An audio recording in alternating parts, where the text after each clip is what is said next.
Hello friends, আজকের ভিডিওতে দেখাবো কিভাবে নোকিয়া 105 মডেলের ফোনটি ফ্যাক্টরি রিসেট করা যায়। তো আমরা প্রথমেই দেখে নিই সেটিং অপশনে ঢুকে এখানে রিস্টোর ফ্যাক্টরি সেট এটা দিলে আমাদের পুরোপুরি সবকিছু মুছে যাবে না, শুধু সেটিং গুলো চেঞ্জ হবে আর ডিফল্ট সেটিং হয়ে যাবে।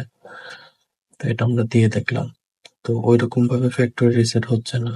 তো এখন আমাদের করতে হবে স্টার হ্যাশ 7370 হ্যাশ। এখন দেখতে পাচ্ছেন erase and restore factory setting. তো এখন যদি আমরা কন্টিনিউ দেই তাহলে দেখতে পারবো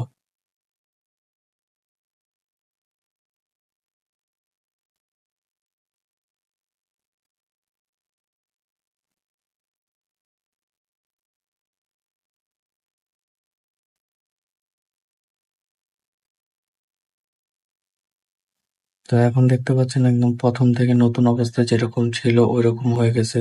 তো এইভাবে আপনারা এই নোকিয়া 105 মডেলের ফোনটি রিস্টোর করতে পারেন। ফ্যাক্টরি রিসেট দিলে সবকিছু চলে যাবে, এটা আগে আপনারা ব্যাকআপ করে নেবেন।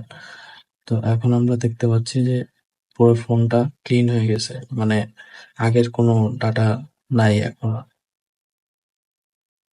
সবকিছু খালি।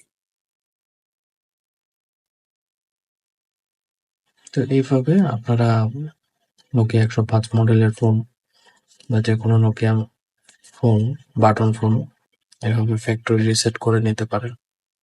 ধন্যবাদ সবাইকে।